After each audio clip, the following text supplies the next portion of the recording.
Hey everybody, it's Thursday, which means it's almost Friday. Woo-woo! Okay, so like we've been doing this week, following along with the theme, we're showing you a fun little inspirational video. I thought this one was really neat because it's about saying thank you and in a different way than you might expect. So anyway, watch it. Think about what stood out to you. What is the theme of the video? Why is it an important message? Okay. We are going to do our warm-up again in Schoology, another little passage. It's called Thursday 12-3 warm-up, and you're going to answer a few multiple choice questions. So this one is called Web Crawlers. If everyone stopped using the internet for one day, the internet would still be a pretty busy place, Even when people are not online, automatic programs travel the internet. Programs known as web crawlers, one, I think it's just supposed to be web crawlers. Constantly browse the internet. They follow coded instructions to gather specific data. These programs scurry invisibly, collecting and sending information 24 hours a day. What sort of data do web crawlers collect? They report information about how many people are using the internet and which pages they are visiting. They also make copies of web pages, which are stored and indexed by search engines. The result is a faster and more accurate web searches. Some web crawlers serve a more menacing function. They harvest email addresses for advertisers who send unsolicited email messages known as spam. When your mailbox fills up with spam, chances are good that a web crawler helped put it there. Okay, when you see these numbers, unfortunately, I can't make them look like a subscript, but the little numbers next to words means that there's a definition of it at the bottom.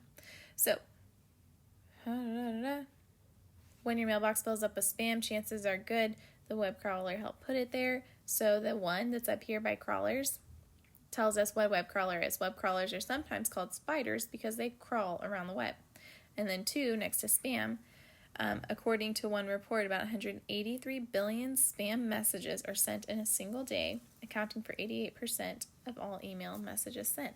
That's insane.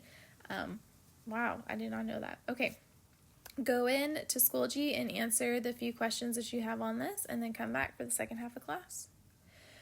Okay, we are going to do an activity. It's called It Says, I Say, and So, and it's pretty much a strategy for answering questions, okay? So in the following slides, you will respond to the question in each box. And I want you to think about what the text says about the question being asked, what you already know about the question being asked. Use what the text says and what you know to then answer the question. You're going to need the story to answer the question, so you can click on the link right there to access the story. So the first one, we're not actually in the text for. We're looking at this image. So the question is, what message is this image trying to convey? And now we could all have different responses. As long as you can back up your answer, you're good to go here. Because this image does not have words that say, the message I want you to know is. So what you do first, we look at what it says. What is this picture telling us? What information found in the picture will help you to answer the question above?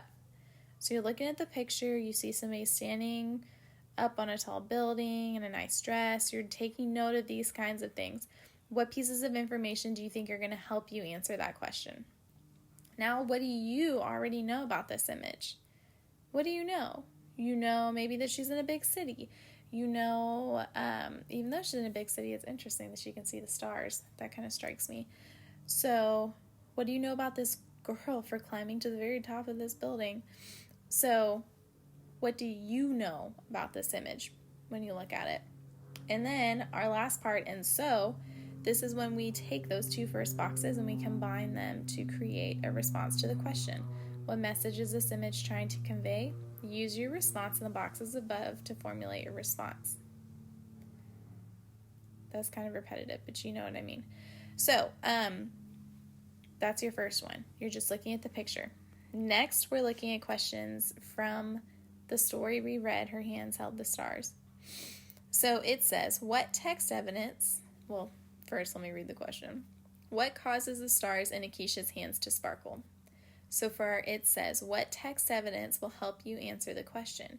You need to go back into the story and you need to find the exact words. Do not say paragraph 1, paragraph 2, sentence 3, oh, that part when she said blah, blah, blah. I want the exact words from the text. So, what text evidence will help you to answer the question?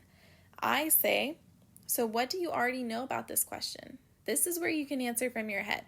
We got the text evidence. Now, what do you should already have an idea of the answer because you should have already read this story yesterday and you hopefully already reread it again today so that you could do your best on this assignment.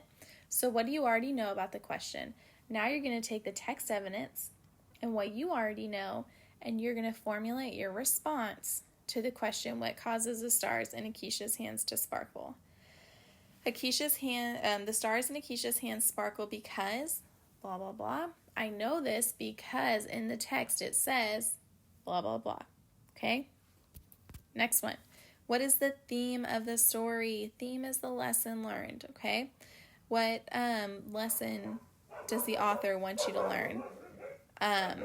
You guys can probably hear my dog barking outside right now. I'm sorry. Okay, it says, so you're going to go find the text evidence, the exact words that will help you to answer that question. I say, what do you already know about the theme? Write what you already know right there, and then you're going to take those two and combine them to say the theme of the story is blah, blah, blah. I know this because, and then there's your text evidence, okay? If you have questions, please ask us.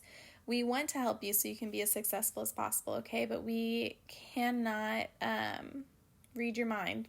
We need you to reach out and ask for help whenever we're doing this distance learning because it's a lot harder for us to see where you're at when we can't walk around the classroom and interact with you. So please ask questions if you have any, and we hope you have a lovely